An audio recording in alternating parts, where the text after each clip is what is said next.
यार ये साला राजेश टैगोर मद्रासी, हिंदी नहीं आता है, इंग्लिश नहीं आता, हर दिन कैसा चेक ला रहा है यार। उनका हमेशा एक ही डिस्कशन, जो राज ये 120 को जिंदगी में कभी भी पता नहीं चला, जो सीक्रेट उस कंपनी में सिर्फ मेरे को मालूम था, वो था 8/73। 7 महीने के बाद मैंने तीसरा कंपनी में जुड़ा। उस कंपनी का नाम था डेव थॉमसन एसोसिएट्स। 34 लोग काम करते थे कंपनी में, मैं 35वां बना। पहला महीना 34 में मैं नंबर 1 था, और अब तो मेरा पूरा आदत ही बन चुका था नंबर 1 बनना। दूसरा महीना नंबर 1 था, तीसरा महीना नंबर 1 था, चौथा महीना डेव थॉमसन में मेरे लाइफ में प्रॉब्लम स्टार्ट हुए। एक नया लड़का जुड़ा मेरे बाद, उसका नाम था सैयद मोहम्मद महमूद असगर। बड़ा हैंडसम आदमी था, उसका आवाज, उसका पर्सनालिटी, उसका हाइट, वेट, बॉडी इलाहाबाद से आया था। उसका इंग्लिश तो आज तक मैंने ऐसा किसी को सुना नहीं है। उसका हिंदी तो एकदम उर्दू, पूरा एकदम शहनशाही। और इसमें वो ड्राइंग करता था, उसमें इतने खूबियां थे, इतने कलाकारियां थे असगर में, वो सब तो मेरे को चलता था। असगर में एक खास बात था जो मेरे को हजम नहीं होता था, उसको भी 8/73 मालूम था। पहली बार एक सच्चा, ईमानदार, मेहनती आदमी के साथ मेरा सामने हो रहा था। और पहला मेरा चौथा महीना, उसका पहला महीना 30 तारीख के दिन जब रिजल्ट निकला, बाय चांस मैं नंबर 1 हूं और वो नंबर 2 है। उसके लिए पहला महीना वो नंबर 2 है, मेरे लिए चौथा महीना मैं नंबर 1 है।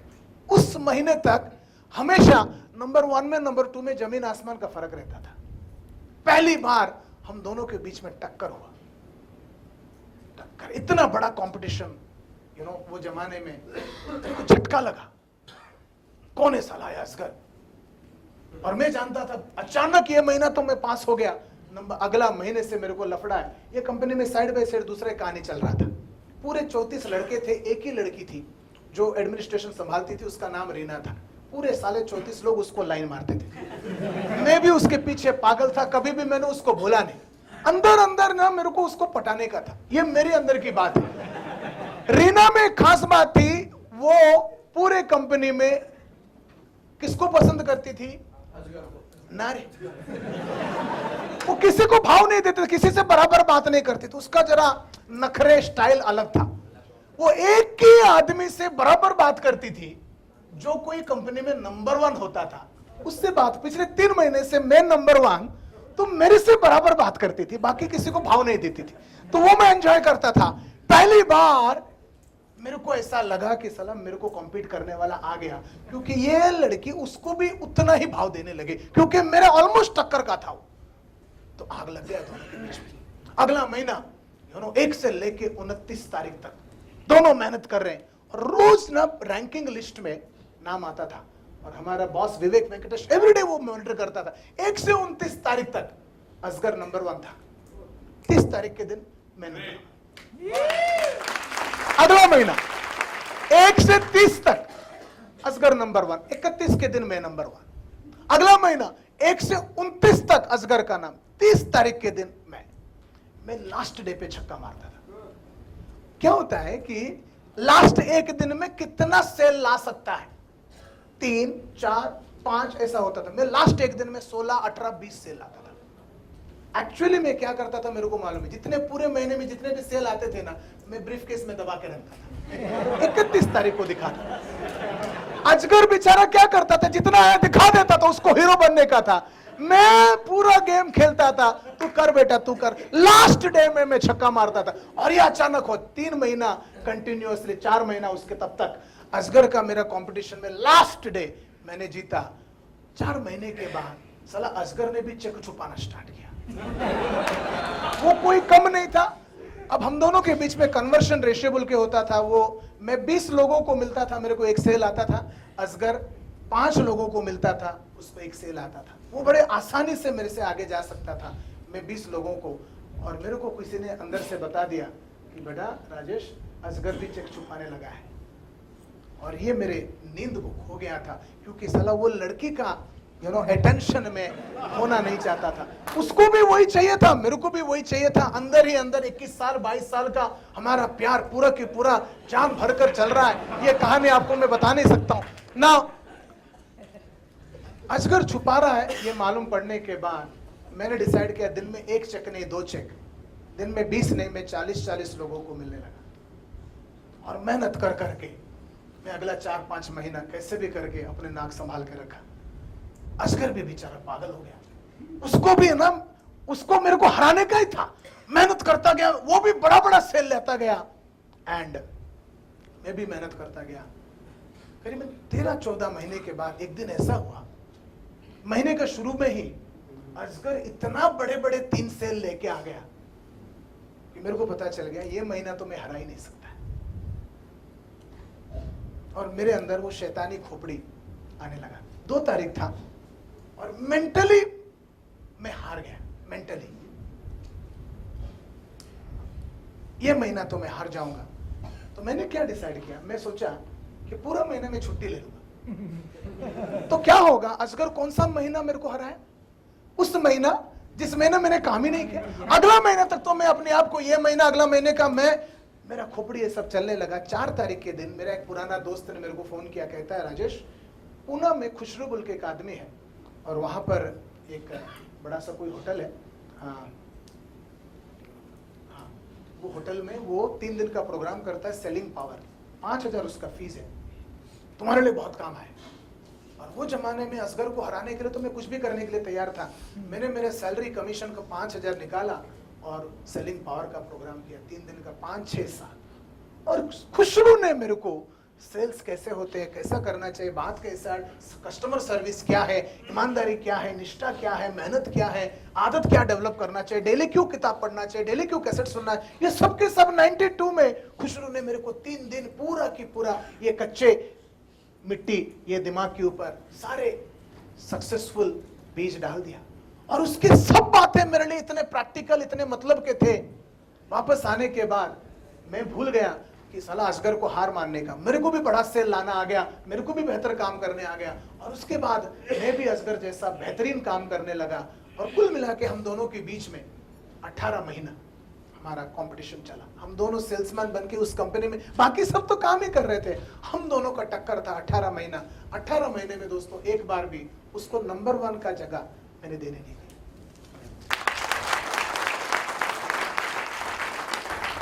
एक दिन 18 महीने के बाद एक दिन असगर मेरे पास आके बोलता है, यार राजेश, जिंदगी में एक सपना मेरा पूरा नहीं हुआ। बोलता क्या? बोलता यार एक बार एटलीस्ट तुमको हराने का था मेरे को, एक बार। वो नहीं हुआ और नहीं हो पाएगा। बोला क्यों नहीं हो पाएगा? बोलता यार राजेश, हम दोनों में बहुत अच्छा गहरा दोस्ती भी था। बोलता यार मेरे को सऊदी में नौकरी मिला, मैं वहां जा रहा हूँ, अभी नौकरी छोड़ रहा हूँ। और वो सऊदी चला गया और ये कंपनी वाले मेरे को टेरिटरी मैनेजर बना दिए, ग्रुप लीडर बना दिए। पूरे कंपनी में ऑल ओवर इंडिया में करीबन 80 ग्रुप थे। 80 ग्रुप में as a group leader I was number 1। उसके 6-8 महीने के बाद मेरे को टीएम बना, एज ए टीएम में नंबर 1 बन गया। उसके बाद वो लोगों ने मेरे को सिटी सेल्स मैनेजर बनाया 1994 में, एंड मैं सिटी सेल्स मैनेजर बन गया। 35,000 मेरा मस्त सैलरी था, जिंदगी मस्त चल रहा था। 1995 1 जून के दिन मैंने नौकरी छोड़ दिया, मेरा खुद का कंपनी स्टार्ट किया। शायद लास्ट टाइम मैंने आपको बताया था, मेरा ड्रीम था बॉम्बे के लिए एक मल्टी कलर्ड येलो पेजेस छापना। मल्टी कलर्ड येलो पेजेस, तब तक बॉम्बे में करीबन 200 कंपनियां ये पैसा लेके भाग चुके थे, बहुत बुरा हालत था। वो टाइम पर मैंने मेरा खुद का कंपनी स्टार्ट किया एंड 1998 1 जनवरी के दिन मैंने बॉम्बे का और इंडिया के इतिहास का पहला और एकमात्र multi coloured yellow pages Bombay business book मैंने पब्लिश किया। ये है वो बॉम्बे बिजनेस बुक, शायद मैं लाया हुआ हूँ, ये मेरे बैग में हमेशा रहता है, या मेरे पास है। This is Bombay business book, Bombay का इंडिया के इतिहास का पहला और एकमात्र multi coloured yellow pages. Okay, ये मैंने पब्लिश किया 1998 में। यहाँ देख सकते हैं मेरा नाम है Rajesh Tagore, managing director, okay ना, एडिटर पब्लिशर राजेश टैगोर। ये मेरे जिंदगी का सबसे बड़ी उपलब्धि है। राइट। 99 ये बुक पब्लिश करने के बाद 1999 में ट्रेनिंग में आया और तब से लेके आज तक मैं ट्रेनिंग देता हूँ। और मैं सेल्समैन था तो मैं सेल्स के लोगों को ट्रेनिंग देता हूँ। और आज की तारीख में दुनिया का सबसे बेहतरीन जो कंपनियां हैं सब मेरे को बुलाते हैं। कोका कोला कंपनी नाम सुना होगा, वो लोग मेरे को बुलाते हैं, बोलते हैं पेप्सी ने हालत ख़राब करके रखा है तो हमको सिखाओ। तो मैं कोका कोला को सिखाता हूँ, तो वो लोगों को नंबर 1 बनाता हूँ। उसके बाद मेरे को प्रॉक्टर एंड गैम्बल वाले बुलाते हैं, तो बोलते हैं Ariel, Vicks, Pantene, Head and Shoulder, Tide वगैरह जो बनाते हैं। तो मैं जाता हूँ प्रॉक्टर एंड गैम्बल की सेल्समैन लोगों को ट्रेनिंग देता हूँ, उनको नंबर 1 बनाता हूँ। LIC नाम आप लोगों ने सुना होगा, हिंदुस्तान लीवर नाम आप लोगों ने सुना होगा, बहुत सारी कंपनियां, नैस्वीज नाम आप लोगों ने सुना होगा।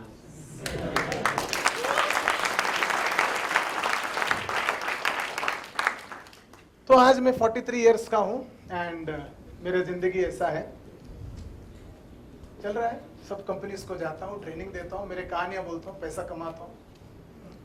ये मेरी छोटी सी कहानी है।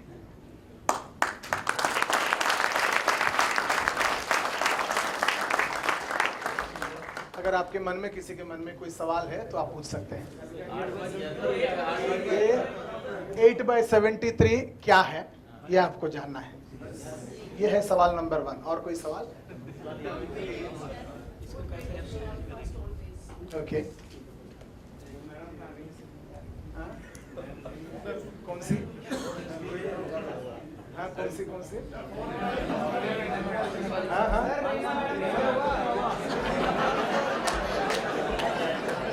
रीना का क्या हुआ? मैंने मेरा ये कहानी 1000 बार बोल चुका हूं और मेरे को क्या बोलते हैं, पहली बार गर्व है कि आज तक जितने भी लोगों ने पूछा है रीना का क्या हुआ ऐसा पूछा, आप लोगों ने पहली बार रीना मैडम का क्या हुआ ऐसा पूछा।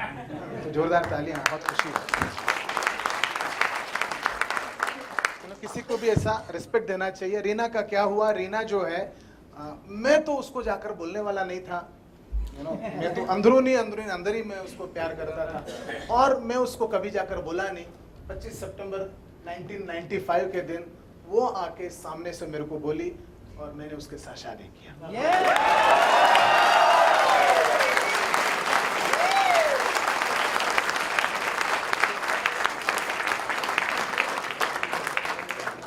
शादी के बाद हम दोनों ने, वो भी बहुत मेहनती है, मैंने भी बहुत मेहनत किया, दोनों मिलके खूब मेहनत किया और 7 अगस्त 2000 के दिन हमारा लड़का हुआ राजा। मेहनत करना, उसके 3 साल में हमने मेहनत खत्म नहीं किया और मेहनत किया। 3 साल के बाद रिजल्ट आया, लड़की भी हो गई रिया। उसके बाद हम दोनों ने फैसला किया कि समझदारी से मेहनत करेंगे।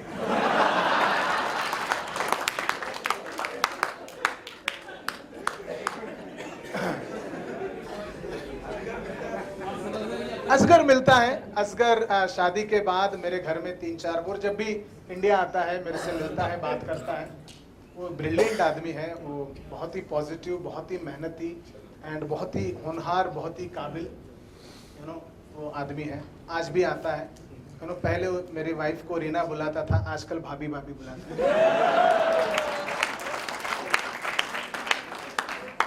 तो ये मेरी छोटी सी कहानी है। और अभी आपका आखिरी सवाल कौन सा है? तो you ask me what made me successful, probably that lady, that girl probably was the reason. If that, in the absence of that girl, I may never have worked so hard. Yeah, correct. So, and that too, while I was very young, that was my first major love. उसके पहले इंफ्रेचुएशन तो हुआ था। चलो अभी आगे बढ़ते हैं। और क्या जानना है आपको? 8/73 क्या है? अब मतलब की बात ये अकेले रह गया। 8/73 क्या है ये आप जानना चाहते हो तो बोलिए हाँ। 8/73 क्या है ये बात मैं आप लोगों को क्यों बताऊं?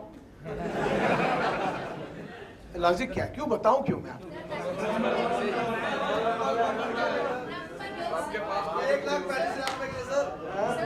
अगर मैं आपको 8/73 क्या है बता दूं तो आप क्या करेंगे? हाँ, क्या करेंगे? क्राउन एम्बेसडर बनेंगे। क्या आप लोग इंप्लीमेंट करेंगे? यूज करेंगे? रोज करेंगे? कस्टमर को पटाने के लिए करेंगे? प्रॉस्पेक्ट को समझाने के लिए करेंगे? हर वक्त करेंगे? पक्का? वादा? कसम खाकर कह सकते हो? तो सब लोग खड़े हो जाओ कसम खाने के लिए, हाथ उठाकर, और सच्चा कसम, हाँ झूठा नहीं।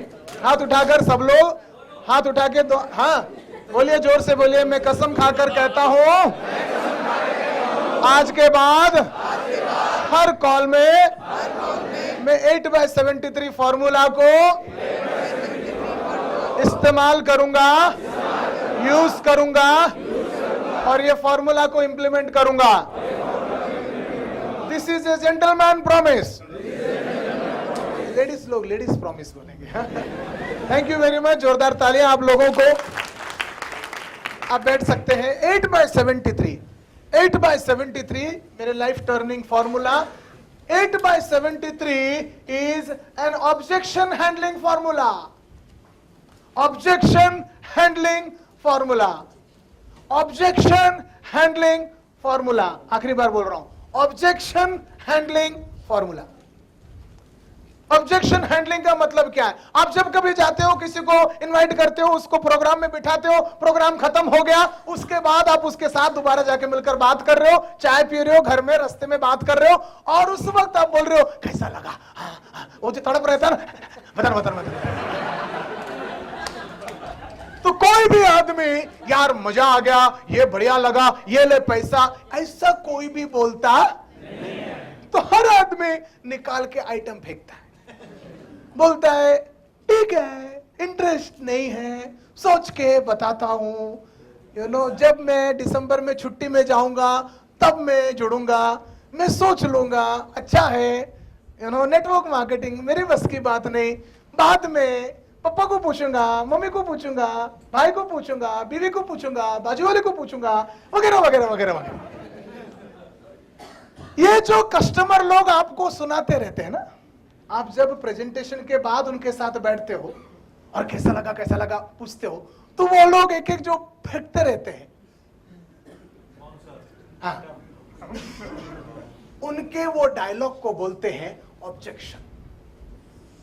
ऑब्जेक्शन। तो आपने उसको जाके समझाया और उसने जो मारा, इंटरेस्ट नहीं है, ऑब्जेक्शन। पैसा नहीं है, ऑब्जेक्शन। जब छुट्टी में जाएंगे तब बताऊंगा, ऑब्जेक्शन। पापा को पूछूंगा, ऑब्जेक्शन। सोच के बताऊंगा, ऑब्जेक्शन। ऑब्जेक्शन। हमारे खानदान में कोई भी छुट्टी में नहीं गया, ऑब्जेक्शन। मेरे पास इतना पैसा नहीं, ऑब्जेक्शन। अगला महीना बताएंगे, ऑब्जेक्शन। तनख्वाह मिलने के बाद करूंगा, ऑब्जेक्शन। और वो ऑब्जेक्शन को हैंडल करने का फॉर्मूला है 8/33। इसमें दो भाग है, पहला 8 है, दूसरा 73 है। हर सेल्स कन्वर्जेशन में दो पार्टी होते हैं, एक सेल्समैन, दूसरा प्रॉस्पेक्ट।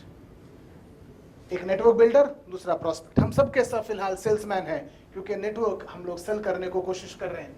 तो 8 जो है हमारे बारे में है, सेल्स पीपल के बारे में है, नेटवर्कर के बारे में।